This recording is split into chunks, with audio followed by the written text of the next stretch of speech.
जय हिंद मेरे प्यारे साथियों, कैसे हैं आप सभी। और उम्मीद करता हूँ आपकी तैयारी काफ़ी अच्छी चल रही होगी। काफ़ी टाइम से मैं वीडियो लेकर नहीं आया था, लेकिन अब रेगुलर वीडियो रहेंगी यहाँ पर। और जिस तरीके से यहाँ पर काफ़ी कम टाइम रह गया है आपका, 23, 24, 25 और फिर 30 और 31 तारीख में आपके पेपर हैं, तो उसी को हम मद्देनज़र रखते हुए एक प्रोग्राम सेट करेंगे और क्या रणनीति रहेगी इसके लिए।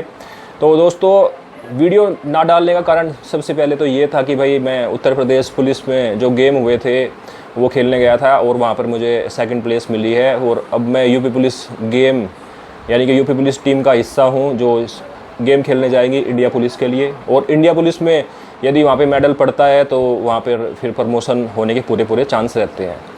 तो खैर, ये तो थी अपने बारे में। और सबसे बड़ी बात जो ज़रूरत है आप लोगों को इस समय, तो यहाँ पे काफ़ी बच्चे डिमोटिवेट हो रहे हैं कि जैसे पेपर की डेट जो है नज़दीक आती जा रही है, तो काफ़ी बच्चे बीमार हो रहे हैं और उनको नींद नहीं आ रही सही तरीके से। काफ़ी बच्चे ऐसे हैं जो याद करते हैं वो सब कुछ भूलते जा रहे हैं। तो ऐसी कंडीशन में आप लोग एक कोशिश करें कि आप हफ्ते में केवल 2 प्रैक्टिस सेट लगाएं। और प्रैक्टिस सेट ऑनलाइन तो बिल्कुल भी मत लगाएं, क्योंकि परीक्षा आपकी ऑनलाइन है ही नहीं। और जो बच्चा अभी तक ऑनलाइन प्रैक्टिस सेट पे प्रैक्टिस कर रहा है वो कोशिश करे कि ऑफलाइन प्रैक्टिस सेट पर स्विच कर जाए, यानी कि ऑफलाइन प्रैक्टिस सेट लगाना शुरू कर दे। और हफ्ते में 2 प्रैक्टिस सेट ज़रूर लगाएं। सबसे बड़ी जो, जब मैंने पेपर दिया था तो मेरे साथ यही ड्रामा हुआ था कि भाई मैं प्रैक्टिस सेट नहीं लगा पाया था अच्छी तरीके से। तो आप भी यही कोशिश करें कि आप अपने पेपर से पहले प्रैक्टिस सेट ज़रूर लगाएं। हफ्ते में 2 प्रैक्टिस सेट लगाएं और उनको फिर एनालाइज करें। जो क्वेश्चन आपसे हो गए थे और जिस पे क्वेश्चन पे आपने तुक्का मारा है उनको उठा लें, और जो क्वेश्चन आपसे नहीं हुए उन क्वेश्चन को उठा लें और उन्हीं क्वेश्चन के ऊपर काम करें। ज़्यादा से ज़्यादा कोशिश करें कि रीजनिंग को ज़्यादा टाइम दें, क्योंकि आराम से यदि आप 58 क्वेश्चन में से 54 क्वेश्चन कर लेते हैं और वहीं आप हिंदी के अंदर 34 क्वेश्चन आप बिल्कुल एक्यूरेट बिल्कुल सही कर लेते हैं, 27 से 28 क्वेश्चन आपके जीके और जीएस में अच्छे कर लेते हैं, और आपकी जो रीजनिंग हो गया, जो आपके मैथ हो गया, मैथ में आप 10 से 12 क्वेश्चन भी आप बिल्कुल ठीक कर लेते हैं, तो जो लड़की हैं और जो लड़के हैं उनका आराम से नंबर आ सकता है। दोस्तों, यहाँ पे कंपटीशन तो काफ़ी अच्छा रहेगा और मेरिट के लिए बच्चे परेशान रहेंगे कि भाई मेरिट कैसे, कितनी बनेगी, ओबीसी की कितनी बनेगी, जनरल की कितनी बनेगी। तो ये जो मेरिट होती है, ये जब पेपर आपका पेपर हॉल में आप पेपर देने जाते हैं तो पेपर कैसा आया, कैसा पैटर्न था उसका और किस तरीके से बच्चों का स्कोर है, जो अनुमानित स्कोर है, उसके आधार पर ही मेरिट जो है फिर आपकी रखी जाती है। पेपर होने के बाद में काफ़ी लोग जो है मेरिट इतनी रहेगी इस तरीके की बेकार वीडियो बनाते रहेंगे, क्योंकि उनको केवल व्यू से मतलब है, आपकी सपोर्ट नहीं करेंगे। आप लोग कोशिश करें कि जो आपका रीजनिंग का पोर्शन है उस पर ज़्यादा काम करें और रीजनिंग के लिए ज़्यादा अलग से कोई बुक ना पढ़ें। जिस सर के पास आप पढ़ते हैं उन सर के पास आप पढ़ते रहें, लेकिन रीजनिंग को आप बिल्कुल भी नज़रअंदाज ना करें। जो बच्चा रीजनिंग को आधा घंटा देता है या 15 मिनट या 20 मिनट ही देता है, वो कोशिश करें कि 1.5 घंटा रीजनिंग को दे, 1.5 से 2 घंटे रीजनिंग को दे, क्योंकि यहाँ पर रीजनिंग के 58 क्वेश्चन हैं और 58 क्वेश्चन में से यदि आप 54 से 55 क्वेश्चन सही कर लेते हैं तो रीजनिंग एक बड़ा स्कोर आपको दे देगा। और सबसे बड़ी बात है, इस टाइम जो है हिंदी के थ्योरी पढ़ें और साथ में ऑब्जेक्टिव क्वेश्चन ज़रूर करें, क्योंकि हिंदी की एक बिल्कुल फिक्स जो सिलेबस है, वो एक फिक्स सिलेबस है उसका, और हिंदी में आप काफ़ी अच्छा स्कोर कर सकते हैं। हिंदी में आप कोशिश करें कि 34+ क्वेश्चन ही ठीक करें, बिल्कुल एक्यूरेट। 35 भी कर ले, चाहे 36 कर ले, चाहे 37 कर ले, लेकिन काफ़ी कम बच्चे ऐसे होते हैं जो 37 में से 37 ही क्वेश्चन कर पाते हैं। तो कोशिश करें कि आप 34 क्वेश्चन तो बिल्कुल एक्यूरेट सही करें आपके हिंदी में।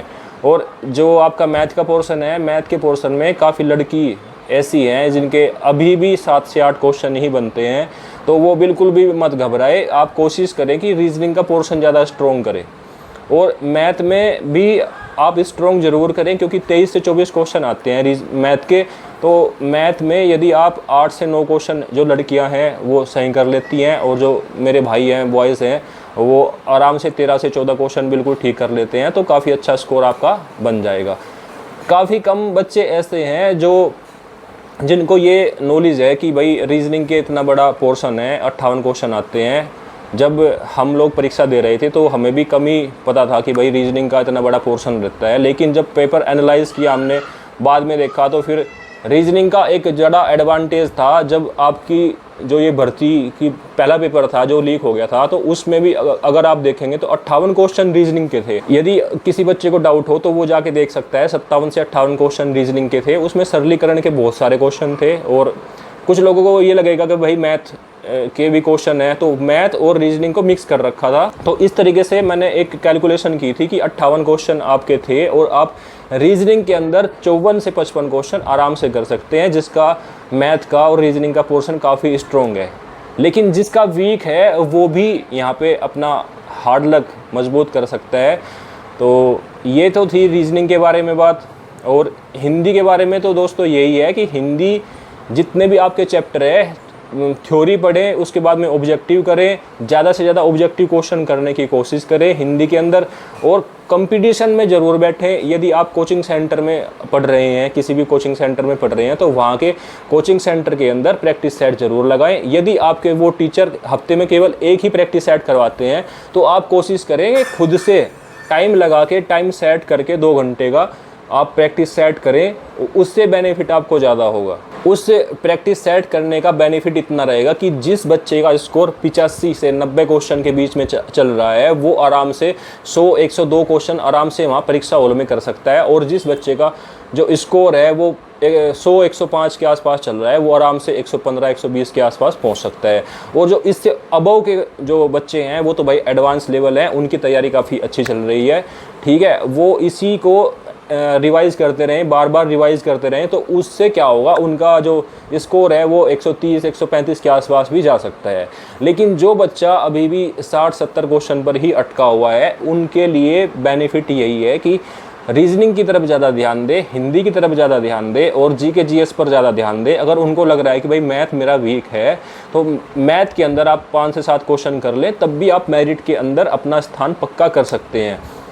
यहाँ पर जो 46 लाख बच्चे हैं, 46 लाख बच्चों में से केवल 2 लाख बच्चों के बीच में ही कंपटीशन रहेगा। बाकी जो भीड़ है उसको आप दिमाग में ना रखें, क्योंकि भीड़ जो है हर बार आती है और फिर वो बाहर ही हो जाते हैं। क्योंकि काफ़ी लोग ऐसे हैं जो मेरे जानने वाले भी हैं, उन्होंने फॉर्म फिल कर रखा है, लेकिन वो तैयारी नहीं करते, ना तो कोई कोचिंग सेंटर उन्होंने ज्वाइन कर रखा, इतना टाइम उनको मिला था, ना तो उन्होंने ऑफलाइन तैयारी करने की कोशिश की, ना उन्होंने ऑनलाइन तैयारी करने की कोशिश की। तो काफ़ी भीड़ है, केवल कंपटीशन 2 लाख बच्चों के अंदर है, और इन 2 लाख बच्चों में आपको जगह बनानी बहुत ज़्यादा ज़रूरी है।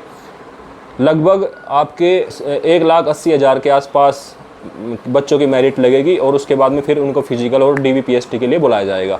वो आगे मैं जानकारी देता रहूँगा आपको कैसा करना होगा। लेकिन यहाँ पर जो बच्चे रात के टाइम भाई सोते हैं, उनको नींद नहीं आती, और आनी भी नहीं चाहिए, क्योंकि अगर दिमाग में डर होगा तो तभी आप जो है पेपर को क्लियर कर सकते हैं, ठीक है। अगर आपके अंदर का डर ख़त्म हो गया है कि भाई मैं तो पेपर क्लियर कर लूँगा, तो आपके अंदर ओवर कॉन्फिडेंस है, और इसका कहीं ना कहीं आपको नुकसान ज़रूर होगा।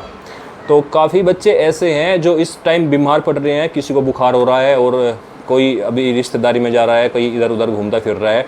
तो इन चीज़ों को अवॉइड करें। जो बीमार हो रहे हैं बच्चे, वो कोशिश करें कि लिक्विड डाइट ज़्यादा लें, क्योंकि गर्मी बहुत ज़्यादा है, ठीक है। और जब आप पढ़ते हैं तो वहाँ पे कंसंट्रेशन नहीं बनता, तो लिक्विड डाइट ले, और बादाम ज़्यादा से ज़्यादा खाएं, जिससे दिमाग आपका शार्पनेस बढ़ती रहे। और यहाँ पर इस टाइम जो है थोड़ा थोड़ा आप प्राणायाम ज़रूर करें, क्योंकि कंसंट्रेशन बढ़ेगा, उससे बुद्धि बढ़ेगी, और उससे क्या होगा, आपकी जो याददाश्त है वो मजबूत बनेगी। नींद यहाँ पर प्रॉपर लें, क्योंकि रात के टाइम अगर आप 4 से 5 घंटे सो जाते हैं, और दिन में आधा घंटा या 1 घंटा सोते हैं, तो उससे आपकी हेल्थ अच्छी रहेगी। कम सोते हैं, 2 घंटे या 3 घंटे ही सोते हैं, तो आपको नुकसान हो सकता है, और फिर आप पेपर में भी मतलब कि बेकार ही करोगे। तो मेरे हिसाब से तो आपको कम से कम 5 घंटे की नींद रात के टाइम लेनी चाहिए, और कम से कम आधा और 1 घंटे के बीच की नींद आपको दिन के टाइम लेनी चाहिए, जिससे आपके जो है कंसंट्रेशन पावर अच्छी बनेगी। और एक सबसे बड़ा प्लस पॉइंट, एक टिप्स है मेरी तरफ से, जो बच्चे इस टाइम पढ़ रहे हैं वो सुबह बैठ जाते हैं 7 बजे और 12 बजे उठते हैं, पढ़ते रहते हैं, पूरे दिन पढ़ते रहते हैं। ऐसा बिल्कुल भी मत करें। आप कोशिश करें कि 7 बजे बैठ रहे हैं तो आप 9 बजे उठें, फिर 10 मिनट 15 मिनट इधर उधर घूमें, खाना पीना खाएं, फिर उसके बाद में 9:30 बजे बैठ जाएं, फिर उसके बाद में 11 बजे उठें, ठीक है। यानी कि हर 1.5 घंटे बाद, 2 घंटे बाद आप 10 मिनट का 15 मिनट का ब्रेक लेते रहें। उससे क्या होगा, आपकी कंसंट्रेशन पावर बनेगी, ज़्यादा बढ़ेगी, आपका दिमाग ज़्यादा विकसित होगा, और एक सबसे बड़ा प्लस पॉइंट मैं आपको कहना चाहूँगा कि जो प्रैक्टिस सेट आप कर रहे हैं वो 10 बजे से लेकर 12 बजे तक एक प्रैक्टिस सेट, और यदि इस टाइम आपके पास टाइम नहीं है तो एक प्रैक्टिस सेट करें फिर आप 3 बजे से लेकर 5 बजे के बीच में, ठीक है, क्योंकि यही टाइम आपका परीक्षा हॉल में भी रहने वाला है, 10 बजे से 12 बजे का और 3 बजे से 5 बजे का।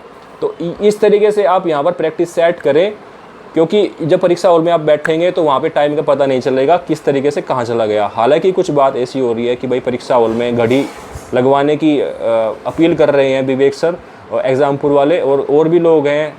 भाई मुश्किल है यहाँ पे जो है आपकी घड़ी लगे परीक्षा हॉल में, लेकिन अगर आप लोग उनका साथ दोगे तो क्या पता भाई परीक्षा हॉल में घड़ी की व्यवस्था की भी जाए।